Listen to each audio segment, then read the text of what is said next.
And good morning everyone. सर्वांना प्रभू येशू ख्रिस्ताच्या नावामध्ये अनेक अनेक शुभेच्छा. हा समय आहे देवाच्या वचनातून पाहण्याचा, त्याच्यावरती मनन करण्याचा. आपल्याला माहिती आहे मागील काही आठवडे महिने म्हणेल मी, फेब्रुवारीपासून आपण एका वचनावरती मनन करत आहोत की ख्रिस्ती जीवनामध्ये असलेलं जे पायाचं शिक्षण आहे त्याच्याबद्दल आपण मनन करत आहोत. त्या 6 गोष्टी ज्या सांगितलेल्या आहेत. इब्री लोकासपत्र याचा 6वा अध्याय, त्याचं पहिलं आणि दुसरं वचन मी नेहमीप्रमाणे आत्ताच देखील तुमच्यासाठी वाचेन. तेव्हा निर्जीव कृत्यांबद्दलचा पश्चाताप, देवावरचा विश्वास आणि बाप्तिस्म्यांचे, हात वर ठेवण्याचे, मृतांच्या पुनरुत्थानाचे व सार्वकालिक न्यायाचे शिक्षण हा पाया पुन्हा न घालता आपण ख्रिस्ताविषयीच्या प्राथमिक बाबींसंबंधी बोलत राहण्याचे सोडून प्रौढतेप्रत जाण्याचा नेटाने प्रयत्न करू, असं या ठिकाणात सांगितलेलं आहे. यामध्ये पायाबद्दल ख्रिस्ती जीवनाचा पाया कुठल्या गोष्टींवरती आधारित पाहिजे अशा 6 गोष्टी या ठिकाणात नमूद केलेल्या आहेत. आणि निर्जीव कृत्यांबद्दलचा पश्चाताप, देवावरचा विश्वास, तिसरा आहे बाप्तिस्म्यांचे शिक्षण, चौथं हात वर ठेवण्याचे शिक्षण, ह्या गोष्टी आपण पाहिलेल्या आहे. 5वा जो मुद्दा आहे मृतांच्या पुनरुत्थानाचे शिक्षण जे आहे, रेझरेक्शन ऑफ डेड ज्याला म्हटलेलं आहे, त्याच्याबद्दल आपण काही आठवडे झाले मागचे मनन करत आहोत. आपण पाहिलं की प्रभू येशू ख्रिस्ताचं पुनरुत्थान झालं, हे भूतकाळात झालेलं आहे. दररोजच्या दिवशी आत्मिक जीवनामध्ये आपले विचार बदलणं, देवाच्या वचनानुसार पवित्र आत्म्याच्या प्रेरणेने, सामर्थ्याने आपण जे आपल्या जीवनामध्ये विचारांमध्ये बदल घडवत आहोत दररोजच्या दिवशी, ते आहे आपलं दररोजच्या दिवशी होत असलेलं प्रेझेंट टेन्समधलं, वर्तमान काळामधलं जे आहे ते पुनरुत्थान आहे आपल्या जीवामधलं. आणि येणाऱ्या दिवसामध्ये जेव्हा प्रभू येणार आहे, जेव्हा मंडळीला घेऊन जाण्याचा समय आहे, त्यावेळेस एकदा आणि त्याच्यानंतर सार्वकालिक न्यायाच्या अगोदर एकदा, असं 2 वेळेस सुद्धा जे त्या क्षणापर्यंत मेलेले आहेत, मृत झालेले आहेत, मरण पावलेले आहे, अशा प्रत्येक व्यक्तीचं पुनरुत्थान होणार आहे. ते आपलं भविष्यातलं आपल्या शरीराचं होणारं पुनरुत्थान असणार आहे. आणि आपण अनेक मुद्दे पाहिले, त्याच्यापैकी महत्त्वाचा आज आपण आणखी एका गोष्टीवरती मनन करूया की आपण जे विश्वासणारे आहेत, जे प्रभू येशू ख्रिस्ताचे शिष्य आहोत, आपण आपलं जे पुनरुत्थान होणार आहे त्याच्यानंतर आपल्यामध्ये काही अनेक बदल घडणार आहे. पण मी त्याच्यापैकी काही थोडके जे आहे, बेसिक जे आहेत, त्याच्यावरती आज सर्वांचं लक्ष केंद्रित करू इच्छिते. कारण आपल्या सर्वांना माहिती आहे ख्रिस्त आपली गौरवी आशा आहे आणि आपण विश्वास ठेवतो की आपलं पुनरुत्थान होणार आहे. मग पुनरुत्थान झाल्यावरती, शरीराचं सुद्धा झाल्यानंतर नक्की काय बदल घडणार आहे, काय गोष्टी घडणार आहे. जे आत्मिक आपण लोक आहे, प्रभूचे निवडलेले आहे, विश्वासणारे आहे, ख्रिस्ती आहे, ख्रिस्त शिष्य आहे, त्यांच्यासाठी आपण सर्वात पहिलं वचन जे वाचणार आहोत ते दानिएलाचं जे पुस्तक आहे त्याच्यामधून वाचणार आहोत. 12वा अध्याय, दानिएल 12.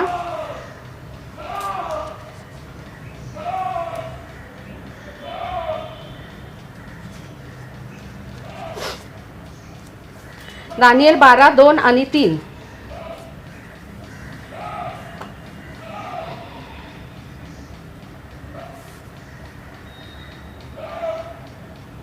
भूमीतील मातीत निजलेल्यांचा मोठा समुदाय उठेल. जे 12वा अध्याय आहे दानिएलाचा, ते अंताचा समय असं त्याला हेडिंग दिलेलं आहे. शेवटचा काळ जो आहे त्यावेळेस काय घडणार आहे हे दानिएलाला प्रभूने त्यावेळेस दाखवलं होतं. त्याला दृष्टांताच्या द्वारे, प्रगटीकरणांच्या द्वारे देवाने त्या गोष्टी त्याला कळवल्या होत्या आणि त्याबद्दल त्याने सांगितलं, लिहून ठेवलेलं आहे. देवाच्या वचनात त्याचा समावेश आहे आणि आपण त्याबद्दल वाचत आहे. आणि तो ह्या ठिकाणात सांगत आहे, मी पहिल्या वचनापासून वाचेल. त्या समयी तुझ्या लोकांचा कैवार घेणारा मोठा अधिपती जो मिखाएल तो उठेल. कोणतेही राष्ट्र निर्माण झाल्यापासून कधीही आले नाही असे संकट त्या समय येईल. परमेश्वर स्वतः बोलत आहे की त्यावेळेस असे संकट येईल असं सांगत आहे तो. तुझ्या लोकांपैकी ज्यांची नावे वहीत लिहिलेली आढळतील ते सर्व त्यावेळी मुक्त होतील. जीवनाचं जे पुस्तक आहे त्यामध्ये जितक्यांची नावं लिहिलेली आढळतील ते त्यावेळेस मुक्त होतील, हे त्याबद्दल सांगितलेलं आहे. भूमीतील मातीत निजलेल्यांचा मोठा समुदाय उठेल. मृतांच्या पुनरुत्थानाबद्दल सांगितलेलं आहे.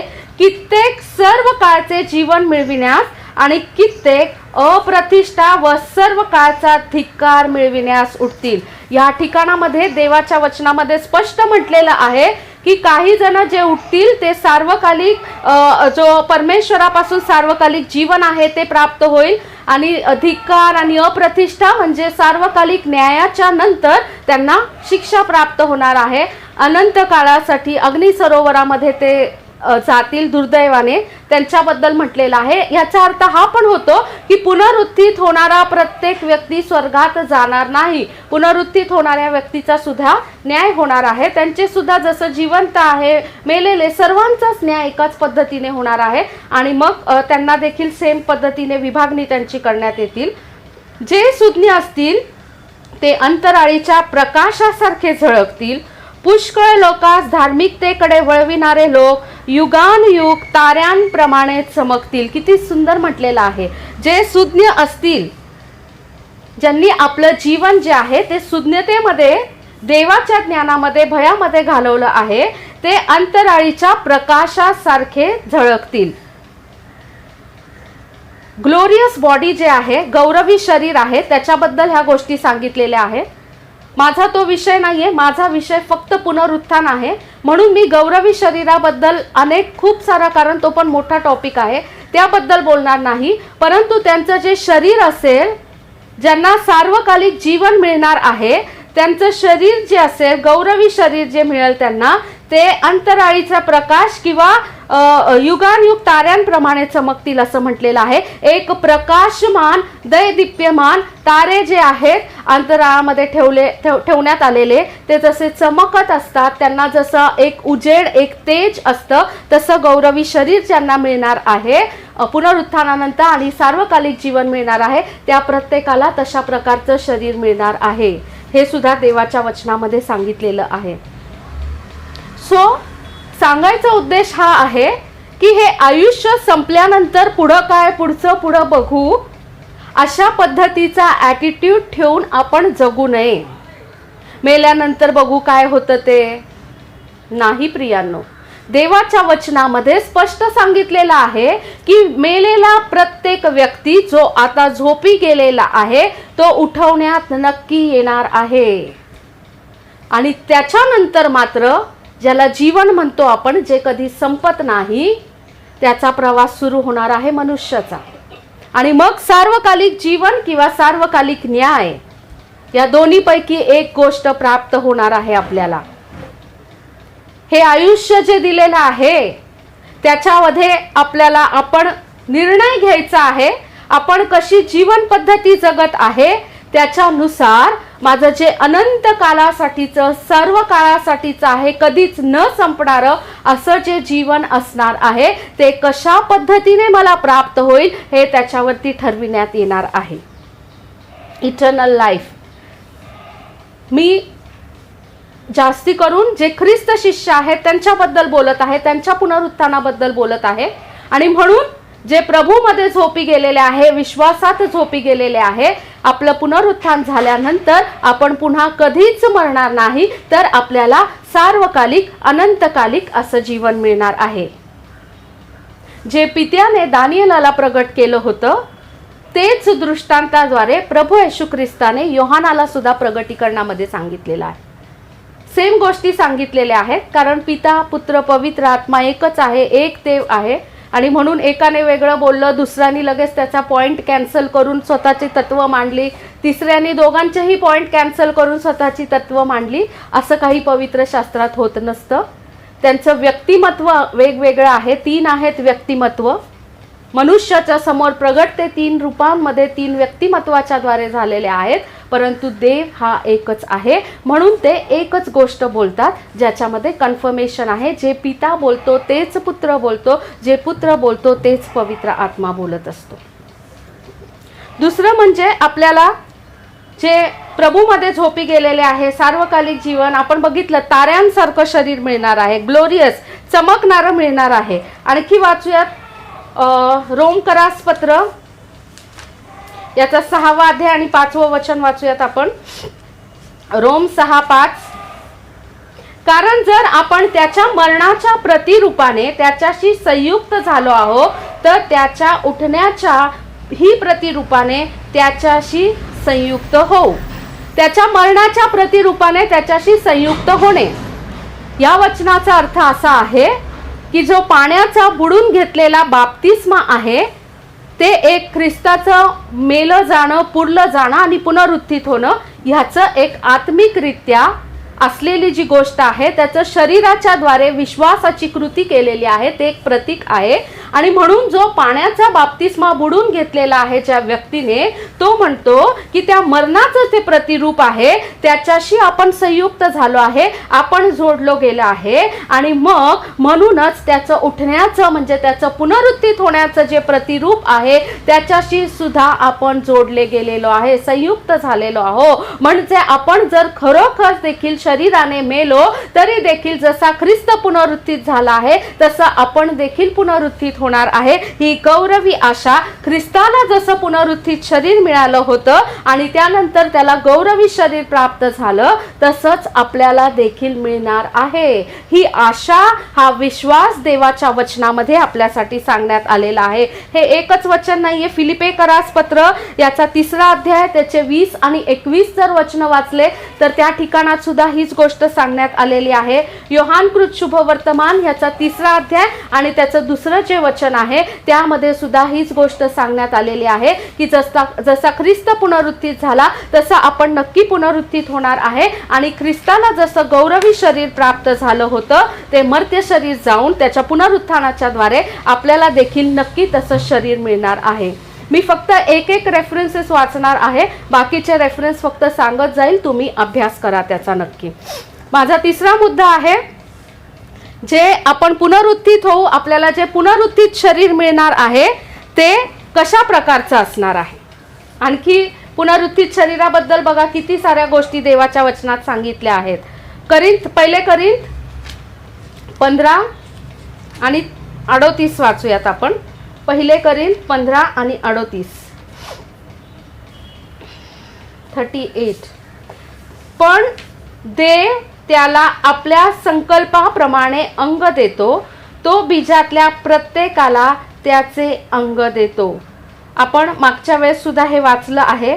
आणि 41व्या आणि पुढचे पण जे वचन आहेत त्याच्यामध्ये अनेक गोष्टी सांगितलेल्या आहेत की जो जिवंत झालेला आहे त्या प्रत्येकाला गौरवी शरीर मिळणार आहे. तरी देखील हे जे शरीर आहे देव आपल्या संकल्पाप्रमाणे देणार आहे. देवाच्या इच्छेनुसारचं शरीर आपल्याला मिळणार आहे. आता जे शरीर मिळालेलं आहे ते देवाच्या प्रतिमेचं, त्याच्या इमेज आणि लाइकनेसमध्ये आहे, त्याच्या प्रतिमेचं आणि त्याच्या सारखं असं शरीर आपल्याला मिळालेलं आहे. आदामाला देवाने घडवलं होतं तसं. परंतु या शरीरावरती मनुष्याची सुद्धा इच्छा चालत असते आणि म्हणून प्रत्येक मनुष्य त्या शरीराचा उपयोग आपल्या इच्छेनुसार करत असतो. अनेक लोक पाप आणि पापाच्या गोष्टींसाठी, देवाविरुद्धच्या गोष्टी करण्यासाठी देखील त्याचा उपयोग करतात. ज्यांचं अंतःकरण शुद्ध झालं नाही, ज्यांचे विचार ख्रिस्ताच्या रक्ताद्वारे धुण्यात आले नाही, ते तर पापाला संपूर्ण वाहून गेलेले असतात आणि ते सैतानाच्या इच्छेनुसार सुद्धा अनेक गोष्टी या शरीराच्या द्वारे करत असतात. काहींची शरीर आहेत, जसं आपण जे प्रभूमध्ये आहोत, आपल्या स्वतःचं प्रभूला आपण समर्पण केलेलं आहे आणि देव जो पवित्र आत्मा आपल्या ठाई येऊन वस्ती करतो आणि म्हणून आपली शरीरं ही जिवंत देवाची मंदिरं आहेत. पवित्र आत्म्याचं मंदिर आहे आपलं शरीर, हे देवाच्या वचनात सांगितलेलं आहे विश्वासणाऱ्यांसाठी. आणि जे अशुद्धतेमध्ये आहे त्यांचं शरीर सैतानाच्या गोष्टींचं सुद्धा एक प्रकाराने मंदिर आहे. अनेक लोकांच्या शरीरामध्ये भूतखेत, ज्याला आपण म्हणतो अशुद्ध आत्मे आहे, हे सुद्धा वस्ती करत असतात. परंतु जे आपल्याला ज्यांना सार्वकालिक जीवन मिळणार आहे, असे जे ख्रिस्त शिष्य आहेत, आपल्याला जी शरीर मिळणार आहे, जे गौरवी शरीर मिळणार आहे पुनरुत्थानाच्या नंतरचं, किंवा जिवंत जे घेतले जातील त्यांना देखील शरीराचं तारण झाल्यानंतर गौरवी शरीर मिळणार आहे, आणि मेलेल्यातील उठतील त्यांना सुद्धा सेम प्रभू बरोबर राहायचं तर त्याच्यापासूनचं शरीर मिळणार, गौरवी शरीर.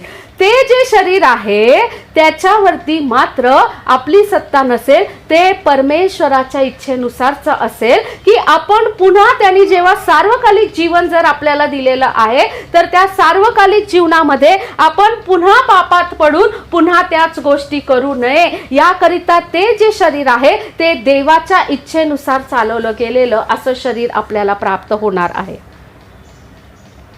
माझा तिसरा मुद्दा आहे, 42वे वचन जर आपण वाचलं, तसे मेलेल्यांचे पुनरुत्थान आहे, जे विनाशीपणात पेरले आहे ते अविनाशीपणात उठविले जातील. इम्पेरिशेबल, अविनाशी. जसं हे आपलं शरीर जे आहे, मॉर्टल बॉडीज ज्याला आपण म्हणतो, मर्त्य शरीर आहे, मातीला माती एक दिवस मिळणार आहे असं आपण नेहमी म्हणत असतो देवाच्या वचनात सांगितल्याप्रमाणे. तसं ते जे शरीर असणार आहे, जे गौरवी शरीर असणार आहे ते अविनाशी असणार आहे. त्या शरीराचा नाश होणार नाही, ते शरीर कधी नष्ट होणार नाही. त्या शरीराचा कुठला तरी एखादा अवयव सडला, कुजला किंवा वापरण्यास अयोग्य राहील, रोग आजाराने व्याधीने ग्रस्त झाला आणि नाही का एखाद्याच्या शरीराचे अवयव असतात खराब झाले तर ॲम्प्यूट करतात, काढून टाकतात ते शरीरापासून. तसं कुठल्याही शरीराच्या भागाचं होणार नाही जे अविनाशी असणार आहे. त्याचा कधीही नाश होणार नाही, ते कधीही संपणार नाही, ते झिजणार नाही, ते कुजणार नाही, ते वृद्धत्वाकडे झुकणार नाही, ते वृद्ध होणार नाही. अविनाशी जसा देव आहे सार्वकालिक, त्याचं वय जसं एकच आहे, सार्वकालिक आहे त्याचं वय, तशा पद्धतीने चिरतरुण ज्याला आपण म्हणतो तसं शरीर आपल्याला प्राप्त होणार आहे. अद्भुत आणि महान सुंदर अशी गोष्ट आहे. जे सार्वकालिक न्यायासाठी उठणार आहे त्यांच्या शरीराबद्दल सुद्धा पवित्र वचनात खूप साऱ्या गोष्टी सांगितल्या आहेत, परंतु मी आपल्या टीचिंगमध्ये त्याच्याबद्दलच्या गोष्टी घेणार नाहीये, कारण मला उत्तेजन सर्वांना द्यायचं आहे की जे प्रभूपासून इतकं गौरवी शरीर प्राप्त होणार आहे, आपण आपल्या जीवनाचा पाया बळकट करावा आणि तसंच शरीर प्राप्त करण्याची प्रत्येकाने इच्छा ठेवावी, त्या दृष्टीने प्रयत्न करावे. पवित्र आत्म्याचं सामर्थ्य आणि देवाच्या वचनाच्या वरती आधारित आपलं जीवन जगावं आणि प्रत्येकाने प्रयत्न करावा की हे जे अविनाशी, जे सार्वकालिक जीवन, जे प्रभू बरोबर राहणारं असं गौरवी शरीर आपल्याला प्राप्त होणार आहे, ते प्राप्त करण्यासाठी आपण प्रयत्न करावा, ख्रिस्त शिष्याने प्रयत्न करावा. माझा पुढचा 5वा मुद्दा आहे, 43वे वचन जर आपण वाचलं, जे अपमानात पेरले जाते ते गौरवात उठविले जाते. हे जे शरीर असणार आहे गौरवामध्ये उठविलं गेलेलं असणार आहे. म्हणजे ते शरीर जे आहे, ज्या व्यक्तीला ते गौरवी शरीर प्राप्त होणार आहे, पुनरुत्थित असं देवाच्या सामर्थ्याने प्राप्त झालेलं सार्वकालिक जीवन त्याच्याबरोबर जगण्यासाठी जे शरीर प्राप्त होणार आहे, ते शरीर प्राप्त झालेल्या प्रत्येक व्यक्तीसाठी इथं खूप सुंदर सांगितलं आहे की त्यांचा कधीही अपमान होणार नाही, तर त्यांना देवापासून गौरव प्राप्त होणार आहे. हालेलुया. प्रभू महान आहे. जर आपण आजच्या काळामध्ये पृथ्वीवरती पाहिलं तर मनुष्याचं जवळजवळ 40% तरी आयुष्य अपमानामध्ये जात असतं. वेगवेगळ्या प्रकारचे अपमान आपण सहन करत असतो, परंतु प्रत्येकाला जे प्रभू येशू ख्रिस्तामध्ये आहेत, जे ख्रिस्त शिष्य आहे, अशा आपल्या प्रत्येकाला एक आणि एकच गौरवी आशा आहे की आपल्याला जे सार्वकालिक जीवन मिळणार आहे, जे सार्वकालिक आणि गौरवी असं शरीर प्राप्त होणार आहे, ते शरीर जे असेल ते गौरवी असेल. आपण आता जरी देवासाठी, ख्रिस्तासाठी, प्रभूच्या नावासाठी अपमान, निंदा या सर्व गोष्टी सहन केल्या तरी देखील जे पुनरुत्थित शरीर आहे ते गौरवी असं शरीर आपल्याला प्राप्त होणार आहे. ही आपल्यासाठी फार महान आशा आहे. आणि म्हणून आत्ता होणारे जे अपमान आहे, जे निंदा आहेत, त्याने डळमळीत होऊ नका, त्याने निराश होऊ नका. तर आपलं जे ध्येय आहे त्याच्याकडे लक्ष लावा की येणाऱ्या दिवसांमध्ये प्रभूचं येणं फार लवकर झालेलं आहे प्रियांनो. म्हणून मला ह्या टॉपिकवरती बोलायला जास्त आवडतं.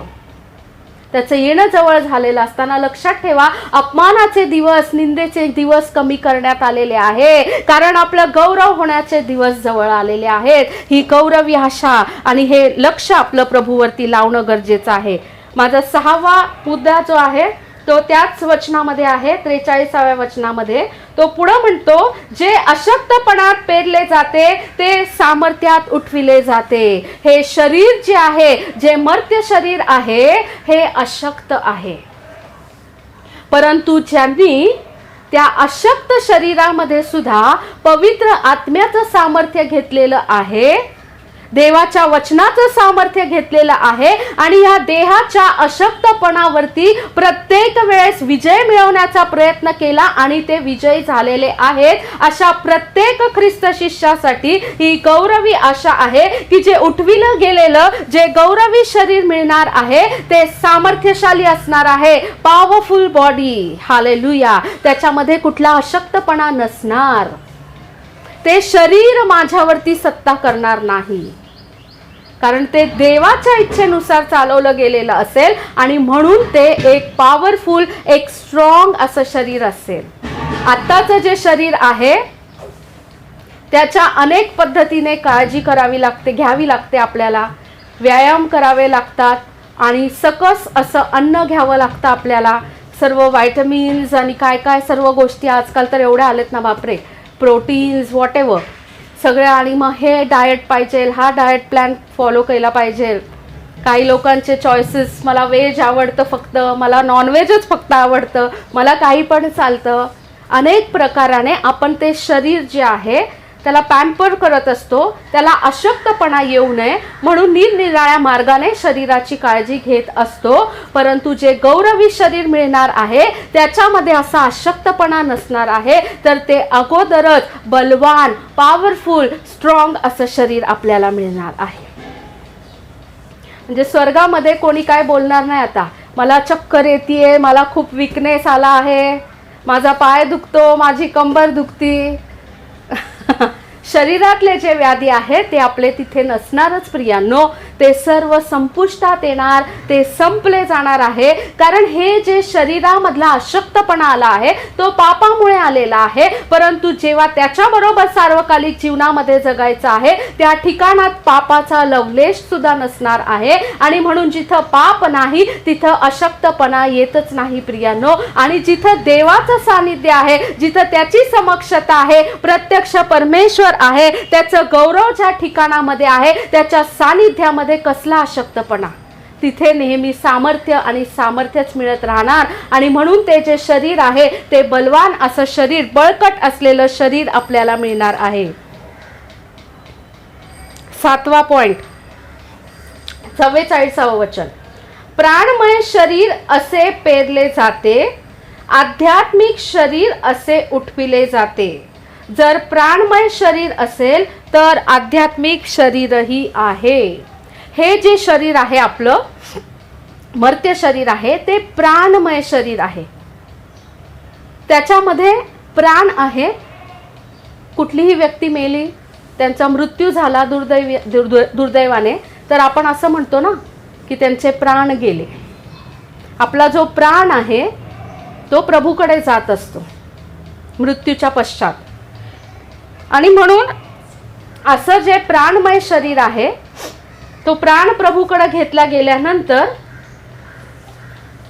ते शरीर मृत असं होतं. परंतु जे पुनरुत्थित शरीर आहे त्याच्यामधून त्याच्यासाठी देवापासून सार्वकालिक असा प्राण मिळणार आहे, जो आध्यात्मिक असेल, जो आत्मिक असेल.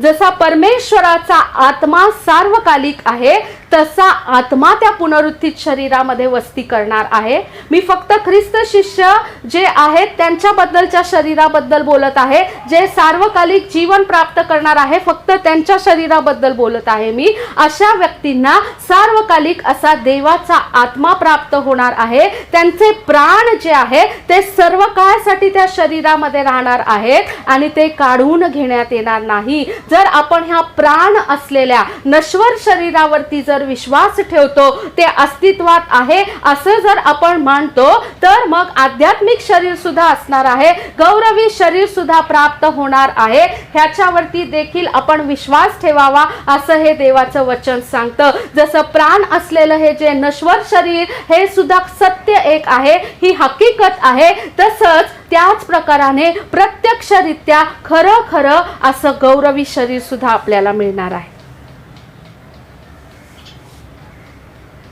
हालेलुया.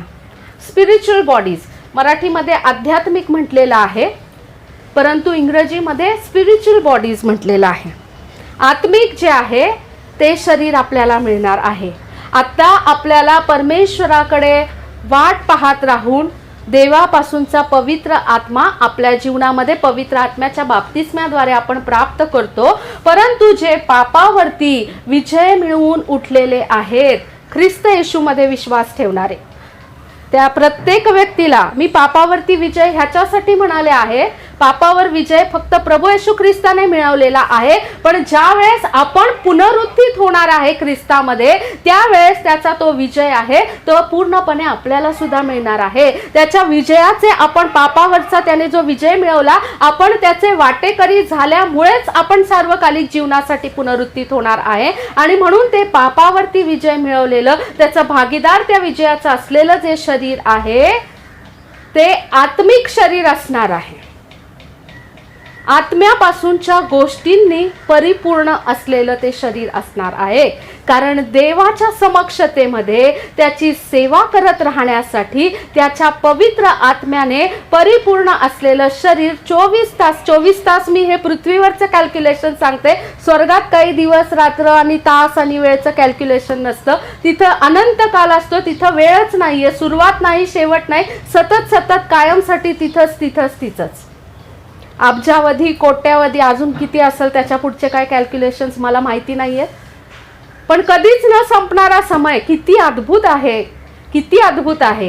हे आयुष्य जे दिलेलं आहे ना, लिमिटेड टाइम पिरियड दिलेला आहे, त्याच्यात पण आपली ज्यावेळेस प्रभूशी भेट होती त्याला तारणारा म्हणून स्वीकारतो, त्यापासून ते आपला मृत्यू होण्यापर्यंतचा जो समय आहे ते तर आणखी अजून थोडे कमीच वर्ष असतात, 20, 25, 30 वर्ष असेल. एवढ्या लिमिटेड एवढूशे फक्त वर्ष आहे ते जे आयुष्य आहे, त्याच्यामध्ये आपण परमेश्वरासाठी जर जगायचा प्रयत्न केला तर कधीही मोजता येणार नाही. एवढ्या वर्षांसाठी हे सर्व सार्वकालिक अनंतकालिक गौरवी गोष्टी आपल्याला मिळणार आहे. याचं ज्ञान प्रत्येक ख्रिस्त शिष्याला असावं. तो ख्रिस्ती जीवनाचा पाया आहे असं आपण इब्री 6:1 आणि 2 मध्ये वाचलेलं आहे. या गोष्टींवरती जर विश्वास असेल आपला, तरच आपण देहाची कृत्य जी आहे त्याच्यावरती विजय मिळवण्यासाठी दररोजच्या दिवशी नक्की धडपड करू प्रियांनो. कारण मला ते विजयी शरीर, जे गौरवी शरीर आहे, पुनरुत्थित शरीर आहे, सार्वकालिक जीवनात प्रभू बरोबर राहणारं शरीर आहे, ते प्राप्त होण्याचा जर ध्यास लागला असेल तर या मर्त्य शरीरावरती ह्याच्यामध्ये असणाऱ्या देह आणि देहाची कर्मे, देहाच्या वासना ज्या आहे ह्याच्यावरती विजय मिळवण्यासाठी मी नक्की दररोजच्या दिवशी प्रयत्न करेल. पवित्र आत्म्याचं सामर्थ्य घेऊन आणि देवाच्या वचनाद्वारे मी माझ्या जीवनाची बांधणी नक्की करेल लिमिटेड टाइम पिरियडसाठी. समजून घ्या. आणि प्रभूचं येणं फार जवळ झालेलं आहे. तर माहिती नाही की ते मर्त्य हे जे शरीर आहे देहाच्या कर्मांवर विजय मिळवण्यासाठी आता फक्त अजून थोडासाच वेळ आपल्याला देण्यात आलेला. आतापर्यंत जरी दुर्लक्ष केलं असेल तरी वेळ अजून गेली नाही, हे लक्षात ठेवा. आज पुन्हा निर्णय करा आणि नव्याने सुरुवात करा परमेश्वराच्या समोर. हालेलुया. माझा 8वा पॉइंट आहे कलसेकरास पत्र, याचा 3रा अध्याय आणि त्याचं 4थं वचन.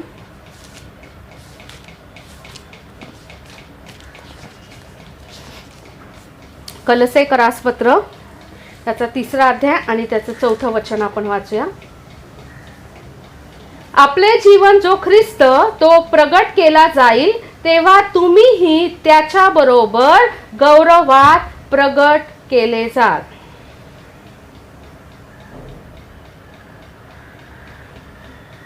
किती अद्भुत म्हटलेलं आहे की ख्रिस्ताबरोबर गौरवात प्रगट केले जाल. हे कशाबद्दल म्हटलेलं आहे? ज्यावेळेस मंडळीला घेऊन जाण्यासाठी प्रभू येणार आहे. मी पुढे ते सांगणारच आहे तुम्हाला, तरी पण पुन्हा एकदा सांगते. त्यावेळेस त्याच्याबरोबर जे घेतले गेलेले आहेत, मागच्या वेळेसच आपण वचन वाचलं की आद्य ध्वनी आणि दिव्यदूतांचा जो कर्णा वाजेल त्यावेळेस प्रथम जे प्रभूमध्ये मेलेले आहेत ते उठविले जातील असं म्हटलेलं आहे. प्रथम पुनरुत्थान त्यांचं होणार आहे आणि मग आपण जिवंत आहे असे आपण सर्व मिळून प्रभूला सामोरं जाणार आहोत. तो ढगांवरती, तो अंतराळामध्ये मेघांवरती प्रगट होईल. त्यावेळेस त्याला पहिलं पुनरुत्थान म्हटलेलं आहे. मनुष्यांचं जे ख्रिस्तामध्ये मेलेले आहेत ते गौरवाने जे उठवले जाणार आहेत त्याच्याबद्दल हे सांगितलेलं आहे. आणि मग त्याच्यामध्ये ज्यांचा सहभाग झालेला आहे, 3.5 वर्ष संकट, 3.5 वर्ष महासंकटाचा काळ संपल्यानंतर प्रभू पुन्हा प्रगट होणार आहे न्यायासाठी. आणि त्यावेळेस जे आहे, जे शेवटचं युद्ध होणार आहे अर्मगिदोनचं आपल्याला माहिती आहे. आणि मग त्याच्यानंतर सार्वकालिक न्याय होणार आहे. तो जो सार्वकालिक न्याय होणार आहे त्यावेळेस जे ख्रिस्तामध्ये मेले नाहीत, त्याचा टाळणारा म्हणून स्वीकार करून पापक्षमा न करता मेलेले आहे असे सुद्धा उठविले जातील. आणि त्यावेळेस प्रभू बरोबर त्या दुसऱ्या वेळेस तो प्रगट होणार आहे. त्यावेळेस जे प्रभू बरोबर पहिल्या वेळेस स्वर्गामध्ये घेतले गेलेले आहे असे सर्व त्याच्याबरोबर गौरवाने प्रगट होणार आहे असं देवाच्या वचनात सांगितलं आहे. प्रगटीकरणाचा अभ्यास आहे, माझा विषय नाही येतो आजचा, म्हणून इन डिटेल त्याच्यामध्ये बद्दल सांगत नाही. परंतु त्याच्या सोबत प्रगट होण्याचा, त्याच्या गौरवामध्ये प्रगट होण्याचा आपल्याला पुन्हा एकदा सन्मान मिळणार आहे. इमॅजिन करा, जसं पाप, वासना, मोह या गोष्टी आपण इमॅजिन करतो, त्याच्यावरती विजय मिळून ह्या ज्या गौरवी आणि स्वर्गीय गोष्टी आहेत ते इमॅजिन करायला आपण शिकलं पाहिजे. तर आपल्यामध्ये आशा, होप्स निर्माण होतात, आपले विचार बदलले जातात आणि आपल्या शरीराच्या द्वारे सुद्धा परमेश्वराच्या पसंतीस पडणारी कार्य घडू शकतात. प्रियांनो, अनेक लोक अनेक गोष्टींचं इमॅजिनेशन करतात. कोणी त्यांचे स्वप्न, ध्येय पूर्ण करायचे असतात, त्यांचं करिअर असतं, बिझनेस, व्हॉटेवर जे पण काही आहे, पैसे मिळवण्याचे स्ट्रॅटेजीज, त्याच्याबद्दल ते दिवस रात्र मनन करतात. ते इमॅजिन करतात की मी आज असं आहे पण मी डाऊन द लाईन 2 वर्षांनी असं करेल, मी अशा मोठ्या गाडीमध्ये 4 व्हीलरमध्ये फिरेल, माझा असा बंगला असेल. इमॅजिन करतो आपण ना. स्वर्गीय गोष्टींचं इमॅजिनेशन सुरू करा. बाकीचे सर्व इमॅजिनेशन आणि सर्व कल्पना आणि सर्व स्वप्नरंजन विसरून जाताल, कारण देवाच्या आणि स्वर्गीय गोष्टी अत्यंत गौरवी आहेत. आणि जेव्हा देवाच्या गोष्टींबद्दल आपण मनन करतो, विचार करायला लागतो, आपल्या स्वप्नरंजनामध्ये सुद्धा देवाबद्दलच्या स्वर्गीय आणि स्वर्गीय गोष्टी असतात, त्यावेळेस नक्की आपले विचार बदलतात, आपलं जीवन बदलतं. प्रियानो, त्याच्यात सामर्थ्य आहे.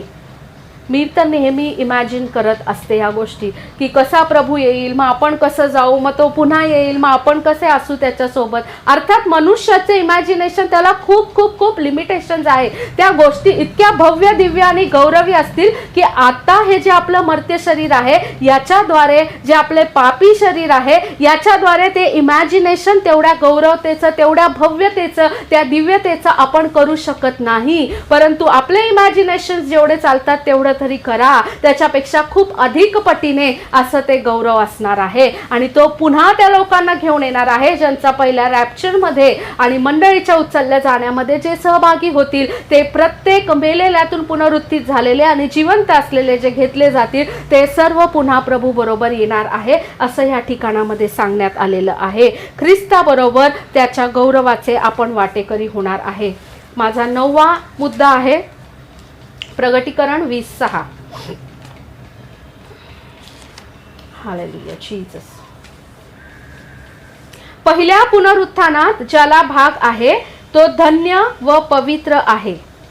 अशा लोकांवर दुसऱ्या मरणाची सत्ता नाही, तर ते देवाचे व ख्रिस्ताचे याजक होतील आणि त्याच्याबरोबर 1000 वर्षे राज्य करतील. जे मिलेनियम आहे, 1000 वर्षांसाठी ख्रिस्ताबरोबर राज्य करण्याची जी संधी देण्यात येणार आहे, ते ज्यांचा पहिल्या पुनरुत्थानामध्ये सहभाग आहे, जे ख्रिस्तामध्ये मेले गेलेले आहेत आणि उठविले जातील आणि रॅप्चरमध्ये जे जिवंत असलेले उचलले जातील, त्याच लोकांना, जे पहिल्या पुनरुत्थानात सहभागी झाले आहे, फक्त त्याच लोकांना 1000 वर्ष जे मिलेनियम आहे ख्रिस्ताबरोबर राज्य करण्याचा सन्मान मिळणार आहे. किती अद्भुत गोष्ट आहे. आणि ज्यावेळेस 1000 वर्ष आपण त्याच्याबरोबर ती राज्य करणार आहोत आणि हे लोक जे आहेत त्यांना तो धन्य आणि पवित्र म्हणत आहे. आणि अशा लोकांवर दुसऱ्या मरणाची सत्ता नाही, कारण ख्रिस्ताबरोबर 1000 वर्ष राज्य केल्याच्या नंतर सुद्धा मग सर्वसामान्य बाकीच्या लोकांचं जे पुनरुत्थान ख्रिस्ताबरोबर परत गौरवाने प्रगट व्हायचं, जे अगोदरचं वचन आपण वाचलेलं आहे, आणि मग बाकी सर्वच उठवले जातील आणि मग त्याच्यानंतर सर्वसामान्य ते पुनरुत्थान म्हटलेलं आहे दुसऱ्या पुनरुत्थानाला, आणि मग शेवटचा न्याय होईल. अशा लोकांना भय नसणार आहे की आता शेवटच्या न्यायामध्ये मला सार्वकालिक मृत्यू मिळेल, कारण ज्यांचा पहिल्या पुनरुत्थानात सहभाग झाला आहे ते धन्य आहेत असं देवाचं वचन सांगतं. प्रियांनो, ज्यांचं रॅप्चरमध्ये सहभाग झालेला आहे, मंडळीचं उचललं जाणं, रॅप्चर पेक्षा मी हर्पॅझो हा वर्ड यूज करेल, जो पवित्र शास्त्रामध्ये सांगण्यात आलेला आहे. एकत्रित केलं जाणं, उचललं जाणं असं त्याला म्हटलेलं आहे. ते जे प्रभू करणार आहे त्या गौरवात जे असतील त्यांना मग आता टेन्शन नाही की आता पुढे जाऊन जेव्हा न्याय होईल तेव्हा आमचं सार्वकालिक मरण होईल का. इथं म्हटलेलं आहे की अशा लोकांवर दुसऱ्या मरणाची सत्ता नाही. आणि आणखी एक महत्त्वाची गोष्ट म्हणजे त्या लोकांना आता भय नाही की त्यांचा न्याय झाल्यानंतर त्यांना अग्नी सरोवरात टाकण्यात येईल आणि मग त्यांना मरण मिळेल, असं भयच राहणार नाही. आणि सर्वात महत्त्वाचं, ते देवाचे व ख्रिस्ताचे याजक होतील. फार महत्त्वाचं आहे. जेव्हा ख्रिस्ताबरोबर 1000 वर्षासाठी जेव्हा राज्य करायचं आहे, 1 पीटर 2:9, 1 पेत्र 2:9 मध्ये म्हटलेलं आहे, तुम्ही तर निवडलेला वंश, राजकीय याजकगण असं म्हटलेलं आहे. ते जे राजकीय याजकगण आहे, ज्यांचं पहिल्या पुनरुत्थानामध्ये सहभाग झालेला आहे, मंडळीच्या उचलल्या जाण्यामध्ये जे सहभागी झालेले आहेत, असे जे लोक आहेत ते 1000 वर्ष जेव्हा ख्रिस्ताबरोबर असणार आहे तेव्हा ते देवाचे आणि ख्रिस्ताचे याजक होतील असं म्हटलेलं आहे. प्रियांनो, इट इज व्हेरी इम्पॉर्टंट. देवाचं याजक होणं ही सोपी गोष्ट नाही, ही फार गहन गोष्ट आहे. देवाचा याजक कसा असावा, देवाच्या याजकाने काय काय गोष्टी कराव्या, देवाचं मंदिर कसं आहे स्वर्गामधलं, आणि तिथे याजकांची काय कर्तव्य आहेत, हे सर्व जुन्या करारात नमूद करण्यात आलेलं आहे. कारण स्वर्गामध्ये जी पॅटर्न होती तीच देवाने मोशेला दिली की स्वर्गीय देव जो आहे त्याने मनुष्यांमध्ये येऊन वस्ती करावी याकरिता. ती पॅटर्न जे फॉलो करतात, देवाने लावून दिलेले नियम जे पाळतात, ते देवाचे याजक होण्यास पात्र ठरतील. फक्त ख्रिस्ताचे नियम पाळणारे इथं फक्त ख्रिस्ताचे याजक नाही म्हटलेलं आहे. आणि म्हणून तुम्ही आणि मी जे ख्रिस्त शिष्य आहे, आपण जे निवडलेले आहोत प्रियांनो, आपण जे प्रत्येक जण स्वतःची तयारी करत आहे त्या मंडळीच्या गौरवी उचललं जाण्यासाठी, त्या प्रत्येक व्यक्तीसाठी हे वचन एक प्रकारे इनडायरेक्ट चेतावणी आहे प्रियांनो, की मला देवाची सुद्धा आणि ख्रिस्ताची सुद्धा सेवा करायची आहे. थोडक्यात सांगायचं म्हणजे मला ओल्ड टेस्टमेंट पॅटर्न काय आहे ही सुद्धा माहीत असणं महत्त्वाचं आहे आणि न्यू टेस्टमेंट पॅटर्न सुद्धा माहीत असणं महत्त्वाचं आहे. त्या दोन्हीचा समन्वय साधल्याच्या नंतरच मी देवाचा आणि ख्रिस्ताचा याजक होऊ शकतो, हे आपल्याला समजून घेणं गरजेचं आहे. अर्थात पृथ्वीवर मोशेच्या द्वारे ज्या गोष्टी देवाने आत्मिक उद्देशानेच सांगितल्या होत्या, कारण देवाला स्वतः येऊन वस्ती करायची होती मनुष्यांसोबत आणि इंटरॅक्ट करायचं होतं आणि त्यांना चालवायचं होतं, मार्गदर्शन करायचं होतं. परंतु मनुष्याने चूक केली, इस्रायलांनी त्याला रूढी बनवून टाकलं, त्याच्यातली आत्मिकता काढून टाकली आणि ते फक्त देहाच्या द्वारे गोष्टी करत होते. परंतु तो भूतकाळ झाला प्रियांनो. देव काय त्याची पॅटर्न बदलत नाही, कारण तो सदा सर्व काळ सेम आहे. आणि म्हणून स्वर्गात जाण्याची अपेक्षा ठेवणाऱ्या प्रत्येक व्यक्तीने देवाची, स्वर्गाच्या मंदिराची पॅटर्न समजून घेणं गरजेचं आहे. तो सुद्धा खूप खोल असा विषय आहे. परंतु आपण 1000 वर्ष आपल्याला तिथं याजकाचं काम करायचं आहे. देवाचा याजक आणि ख्रिस्ताचा याजक व्हायचं आहे. त्या दृष्टीने सुद्धा तयारी करा. अद्भुत आणि महान अशा गोष्टी आहेत. स्तोत्र 17 आणि 15 मध्ये स्तोत्रकर्ता म्हणतो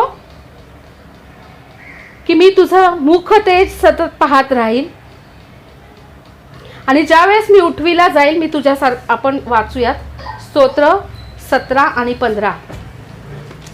दाविदाला सुद्धा देवाच्या पवित्र आत्म्याच्या प्रेरणेद्वारे जे पुनरुत्थान आहे त्याचं प्रगटीकरण झालं होतं.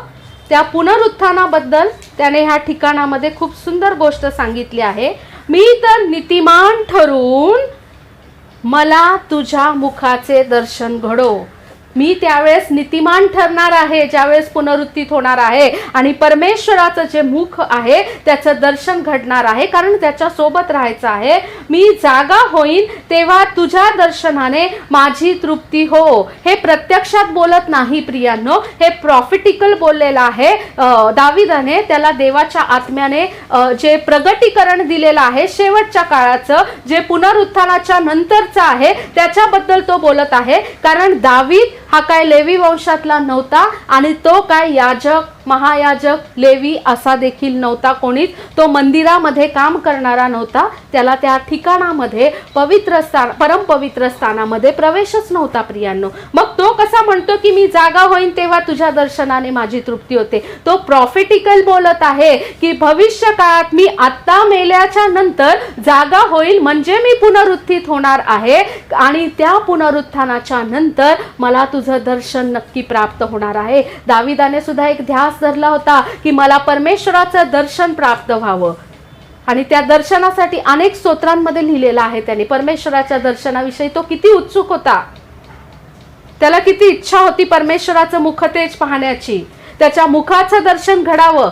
याच्यासाठी तो असूसलेला होता. परंतु तो प्रॉफिटिकली सांगत आहे की जागा होईल म्हणजे मी पुनरुत्थित होईल, आणि त्याच्यानंतर मी प्रभू बरोबर असेल, तेव्हा मात्र मला नक्की दर्शन घडणार आहे. कदाचित ह्या मर्त्य शरीरामुळे आणि परमेश्वराने लावून दिलेल्या नियमांमुळे त्याला परमेश्वराचं दर्शन त्यावेळेस घडलं नाही, पण प्रत्यक्षात परमेश्वराचं नक्की दर्शन घडणार आहे. किती अद्भुत असं हे देवाच्या वचनाचं प्रगटीकरण या स्तोत्रकर्त्याने या ठिकाणामध्ये सांगितलेलं आहे. आपल्या सर्वांसाठी सुद्धा प्रभूचं येणं जवळ झालेलं आहे प्रियांनो, आणि त्यामुळं आपण स्वतःची तयारी करणं हे आपल्यासाठी गरजेचं आहे प्रियांनो. आपण हे समजून घेणं गरजेचं आहे की ते जे पुनरुत्थान आहे ते किती गौरवी असणार आहे, त्याचं आपण वाटेकरी व्हावं याकरिता प्रभूने आपल्याला नेमलेलं आहे, आणि आपली त्यांनी निवड केलेली आहे. त्याच्यामध्ये आपला सहभाग असावा यासाठी आपल्याला तयारी करणं गरजेचं आहे.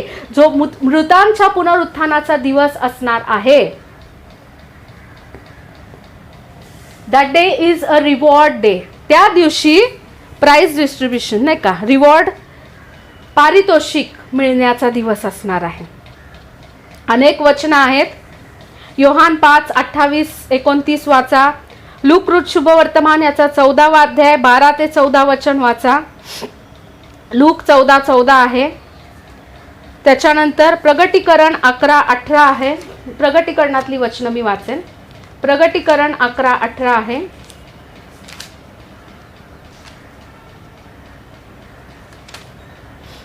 राष्ट्रे क्रोधाविष्ट झाली, तुझ्या क्रोधाची वेळ आली, मृतांचा न्याय करण्याची वेळ, आणि तुझे दास संदेश दे व तुझे पवित्र जन व तुझ्या नावाची भीती बाळगणारे लहान थोर यास वेतन देण्याची वेळ, आणि पृथ्वीची नासाडी करणाऱ्यांचा नाश करण्याची वेळ आलेली आहे. हे जो सार्वकालिक न्याय आहे त्याच्याबद्दल म्हटलेलं आहे, आणि त्या ठिकाणामध्ये खूप सुंदर सांगितलं की मृतांचा, जे प्रभूमध्ये मेलेले नाही त्यांचा न्याय करण्याची वेळ आली आहे, आणि देवाचे जे संदेश ते आहे, पवित्र जन आहे, देवाच्या नावाची भीती बाळगणारे करणारे, त्याला सन्मान देणारे, लहान थोर म्हटलेला आहे. यास वेतन देण्याची वेळ आलेली आहे. त्यांना रिवॉर्ड्स प्राप्त होण्याची वेळ आलेली आहे. पुनरुत्थित झालेल्या आणि सार्वकालिक जीवनामध्ये प्रवेश केलेल्या व्यक्तीला वेगवेगळी अशी पारितोषिकं मिळणार आहे. म्हणून पुनरुत्थानाचा जो दिवस आणि समय असणार आहे तो पारितोषिक प्राप्त करण्याचा समय असणार आहे. आपण आणखी एक वचन वाचूया, प्रगटीकरण 21 आणि त्याच्यामध्ये 11 ते 15 वाचूयात आपण. दुराचारी मनुष्य दुराचार करीत राहो. मी 10व्या वचनापासून वाचेल. या वचनानंतर आपण थांबणार आहोत, राहिलेलं पुढे पाहणार आहोत. पुन्हा तो मला म्हणाला, ह्या पुस्तकातील संदेश वचने शिक्का मारून बंद करू नको, कारण वेळ जवळ आली आहे. त्याला सांगितलेलं आहे देवानी की हे गुप्त ठेवू नको, हे लोकांच्या समोर प्रगट कर, लोकांच्या समोर तू दे, त्यांच्या समोर मांड जे प्रगटीकरण तुला मिळालेलं आहे, कारण वेळ आली आहे. प्रियांनो, हे त्याने 2000 वर्षांपूर्वी जवळजवळ लिहून ठेवलेलं आहे. थोडेसे वर्ष कमी जास्त आहे, परंतु आता हा समय आलेला आहे. आपण शेवटच्या काळात राहत आहोत. प्रत्येकाला हेच सांगेल, आता वेळ आलेली आहे. प्रभूचं येणं जवळ झालेलं आहे. आपल्याला त्याच्याबरोबर सार्वकालिक जीवनामध्ये प्रवेश करण्याची वेळ नक्की जवळ आलेली आहे.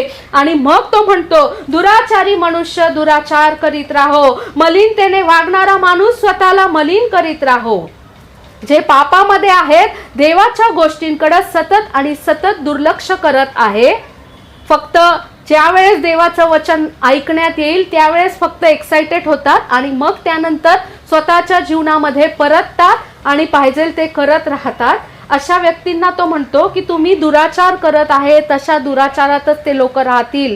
जे मलिनतेत आहेत, अशुद्धतेमध्ये आहेत, वारंवार सद्बोध आणि नीती शिक्षण ज्यांना प्रिय नाही, असे लोक मलिनता स्वीकारत राहतील. ते तशाच परिस्थितीत असतील जेव्हा देवाचे येणं होणार आहे. नीतिमान माणूस नैतिक आचरण करत राहो, पवित्र चरणी माणूस स्वतःला पवित्र करीत राहो. या कॅटेगरीमध्ये शेवटच्या 2 कॅटेगरीज ज्या सांगितल्या आहे त्याच्यामध्ये आपला समावेश होणं गरजेचं आहे. ख्रिस्ताद्वारे जर आपण नीतिमान ठरविण्यात आलेलो आहोत तर आपण अधिक आणि अधिक स्वतःला नीतिमान करावं आणि त्या नीतिमत्वास साजेस असं नैतिक आचरण करत राहणं गरजेचं आहे, कारण वेळ जवळ आलेली आहे. प्रियानो, पवित्र चरणी माणूस स्वतःला पवित्र करीत राहो. जसा देव पवित्र आहे त्याच्या सानिध्यामध्ये जाण्याची आस धरणारे, ज्यांच्या कोणाची आशा आणि इच्छा आणि विश्वास आहे की आपण ख्रिस्ताबरोबर सार्वकालिक जीवनात प्रवेश करणार आहे, त्यावेळेस लक्षात ठेवा, त्याच्या त्या पवित्र आणि अतिपवित्र अशा सानिध्यामध्ये जर आपल्याला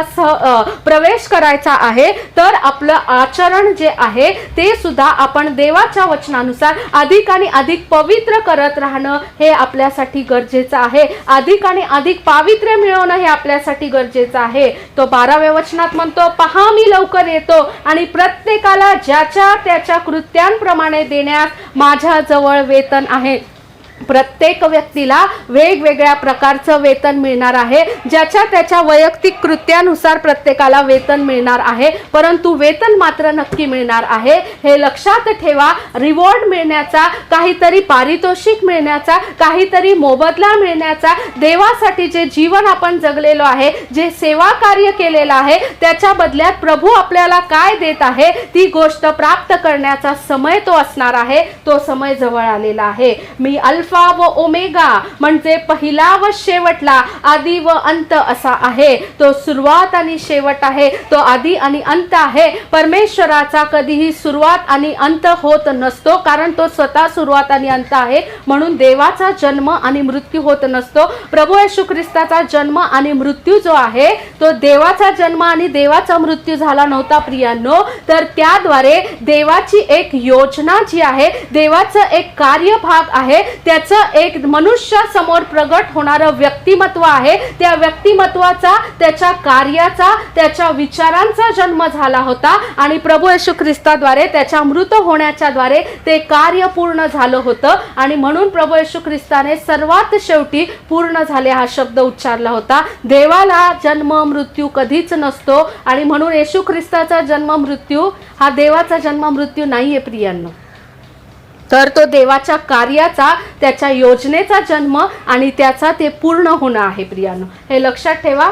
तो आदी आणि अंत आहे. आपल्याला जीवनाच्या झाडांवर अधिकार मिळावा व वेशीतून नगरीत आपले जाणे व्हावे म्हणून जे आपले झगे धुतात ते धन्य. आपली वस्त्र जी आहे ती कोकऱ्याच्या रक्ताद्वारे धुणं आपल्यासाठी गरजेचं आहे आणि वचनरूपी जलस्नानाने सुद्धा आपल्या स्वतःला शुद्ध करणं आपल्याला गरजेचं आहे. आणि जीवनाच्या झाडावरती अधिकार करण्यासाठी तुम्हाला मागच्या वेळेसच सांगितलं, 2 झाडं होती, बऱ्या वाईटाचं ज्ञान देणारं आणि जीवनाचं झाड देणारं. जीवनाच्या झाडाकडे जाण्याचा जो मार्ग आहे त्याच्यावरती देवदूत ठेवले होते की मनुष्याने जाऊ नको, तो मार्ग मोकळा करण्यात येणार आहे. त्या जीवनाच्या झाडापर्यंत, प्रभू येशू ख्रिस्तापर्यंत, सार्वकालिक जीवनापर्यंत आपण पोहोचणार आहोत. 15वं वचन, कुत्रे, चेटकी, जारकर्मी, खून करणारे, मूर्तीपूजक, लबाडीची आवड धरणारे व लबाडी करणारे सर्व लोक बाहेर राहणार. आपल्याला वाटतं संपूर्ण पवित्र शास्त्रात पापांची खूप मोठी लिस्ट दिलेली आहे, परंतु बाहेर राहणाऱ्यांची जी लिस्ट आहे ती फक्त कमी आहे. कुत्रे म्हणजे काय? प्राणी नाहीये. कुत्रा जो प्राणी आहे त्याच्याबद्दल नाही म्हटलं इथं प्रत्यक्षात. हे ट्रान्सलेशनचा प्रॉब्लेम आहे. देवाच्या वचनात कुत्रे म्हणजे काय? जुन्या आणि नवीन करारामधून मी एका बायबल स्टडीला सांगितलं होतं आणि त्याचा व्हिडिओ मी अपलोड केलेला आहे. त्याचा शोध घ्या, त्या ठिकाणात तुम्हाला नक्की मिळेल. चेटकी करणारे, जारकर्मी, खून करणारे जे आहेत, मूर्तीपूजक म्हणजे खरोखरच्या फक्त मूर्तींच्या समोर पूजा करणारे नाही, ते सोडता सुद्धा देवापेक्षा कुठल्या गोष्टींना पहिलं स्थान दिलेलं आहे, व्यक्तींना दिलेलं आहे, असे करणाऱ्यांच्याबद्दल सुद्धा म्हटलेलं आहे. लबाडीची आवड धरणं म्हणजे फक्त शरीराच्या द्वारे लबाडी करणारे नाही की अशी गोष्ट घडली आणि नाही, मी नाही बोललो किंवा गोष्टच घडली नाही आणि मी उगाचच हो बोललो. ह्या नॉर्मल लबाडीविषयी फक्त परमेश्वर बोलत नाही, ते तर आहेच, पण लबाडी मुख्य काय माहिती का? लबाडीचा बाप कोण आहे? सैतान. त्याच्या मागे जाणारे. आणि सत्य कोण आहे? प्रभू येशू ख्रिस्त आहे. आणि म्हणून प्रभू येशू ख्रिस्ताला नाकारून सैतानाच्या गोष्टी, त्याची लबाडी, त्याची फसवणूक ऐकणारे जे आहेत, जे सत्याचा, देवाच्या वचनाचा मार्ग स्वीकारत नाही, असा प्रत्येक व्यक्ती लबाडीची आवड धरणारा आणि लबाड आहे, त्याचाच देवाच्या राज्यात प्रवेश होणार नाही. या गोष्टींविषयी तुम्हास साक्ष देण्याकरता मी येशूने आपल्या दूताला मंडळी करता पाठविले आहे. मी दाविदाचा अंकुर आहे व त्याचे संतानही आहे. मी पहाटेचा तेजस्वी तारा आहे. खूप गहन अद्भुत वचनं आहेत आणि त्याच्याबद्दल मी काही बोलत नाही, परंतु प्रभू महान आहे. 17वं वचन, आत्मा व वधूही म्हणतात ये, ऐकणाराही म्हणो ये आणि तहानेला येओ, ज्याला पाहिजे तो जीवनाचे पाणी फुकट घेओ. मागच्याच वेळेस योहानातून सांगितलेलं आहे, प्रभू येशू ख्रिस्तानी म्हटलं मी जीवनाचं पाणी आहे आणि तुम्ही माझ्याकडून फुकट घ्या तुमच्यातून जीवनाच्या झरी. त्याच जीवनाच्या पाण्याबद्दल म्हटलेलं आहे. आणि मग इथं फार महत्त्वाचं म्हटलेलं आहे, या पुस्तकातील संदेश वचने ऐकणाऱ्या प्रत्येकाला मी निश्चयपूर्वक सांगतो की जो कोणी ह्यात भर घालील त्याच्यावर ह्या पुस्तकात लिहिलेल्या पीडा देव आणील. जर देवाच्या वचनामध्ये आपल्या मनाने आपण काही ॲडिशन केलं आहे, देवाच्या वचनांचा अर्थ मनुष्याच्या बुद्धीने, वेगवेगळ्या प्रकारच्या मनुष्यांनी लिहिलेल्या थिओलॉजीज आणि थिअरीज, फक्त ह्याच्याद्वारे जर देवाच्या वचनाचा अर्थ आपण लावत आहे, भरकटणारं तत्वज्ञान जे आहे, कर्ल्स जे आहेत, याच्याद्वारे जे कोणी देवाच्या वचनामध्ये भर घालत आहे, देव जे बोललाच नाही असे त्याचे अर्थ काढत आहे, अशा प्रत्येकाला तो म्हणतो मी खात्रीने सांगतो की त्या पिढ्यांमधून जावं लागेल. याचा अर्थ काय? पिढा कधी? 3.5 वर्ष संकट, 3.5 वर्ष महासंकट, त्या 7 वर्षाच्या काळात पीडा असणार आहे. आणि त्याचा अर्थ काय? की असा व्यक्ती देवाबरोबर ती जे मंडळीचं उचललं जाणं आहे त्याचा सहभागी होणार नाही. आणि जो कोणी ह्या संदेशाच्या पुस्तकातील वचनातील काही काढून टाकील त्याचा वाटा ह्या पुस्तकात वर्णिलेल्या जीवनाच्या झाडातून व पवित्र नगरीतून देव काढून टाकील. हे वचन सुद्धा खूप महत्त्वाचं आहे. ॲडिशन, कल्ट्स हे सगळं आपल्याला माहिती असतं, परंतु आपल्यापैकीच कित्येक लोक आहे की काही शास्त्र भाग आता इनव्हॅलिड झालेले आहेत, आउटडेटेड झालेले आहे, संपलेला आहे, जुना करार संपलेला आहे, अशा प्रकाराने बोलून ते पवित्र शास्त्रातून काढून टाकण्याचा प्रयत्न करत आहे. अशा प्रत्येक व्यक्तीसाठी ही चेतावणी आहे की आपल्याला ह्याच्यातून एक शब्द काना मात्रा देखील कमी करायचा नाही. देवाची इच्छा आहे, देवाने आपल्यासाठी गोष्टी नेमलेल्या आहे, म्हणूनच उत्पत्ती ते प्रगटीकरण संपूर्ण पवित्र शास्त्र त्याने आपल्याला दिलेलं आहे. त्याच्यातली कुठलीही गोष्ट देवाने जी नमूद केली आहे त्याच्या वचनामधली ती मनुष्याने इनव्हॅलिड, आउटडेटेड, ह्याची गरज नाही असं करून काढून टाकू नये, किंवा त्याचं जे सामर्थ्य आहे त्या वचनाचं ते देखील आपण कमी करू नये, ते कॅन्सल करू नये. मनुष्याच्या अज्ञानाने आणि स्वतःच्या विचारांनी त्या प्रत्येक व्यक्तीला त्याने ह्या ठिकाणात वॉर्निंग दिलेली आहे की जीवनाच्या झाडातून आणि पवित्र नगरीतून देव काढून टाकेल. याचा अर्थ हाच होतो की अशा व्यक्तींना देखील त्याच्या पुनरुत्थानाच्या बरोबर आणि जे मंडळीचं उचललं जाणं होणार आहे याबरोबर त्यांना प्रवेश मिळणार नाही. प्रियांनो, खूप मोठा विषय आहे. या संदेशाच्या पुस्तकातील म्हटलेलं आहे, या गोष्टींविषयी साक्ष देणारा म्हणतो, होय मी लवकर येतो. आमेन. ये प्रभू येशू ये. प्रभू येशूची कृपा सर्वजणांबरोबर असो. प्रभूचं येणं लवकर झालेलं आहे, प्रभू येत आहे. तयारी करा. आपण पुढच्या वेळेस राहिलेल्या सर्व गोष्टी ह्या टॉपिक बद्दलच्या आणखी अनेक गोष्टी आहेत पुनरुत्थानानंतरच्या, त्या समजून घेणं गरजेचं आहे, ते आपण पाहणार आहोत. तोपर्यंत प्रभू लवकर येत आहे, तयारी करा. Shalom, maranatha, and God bless you all.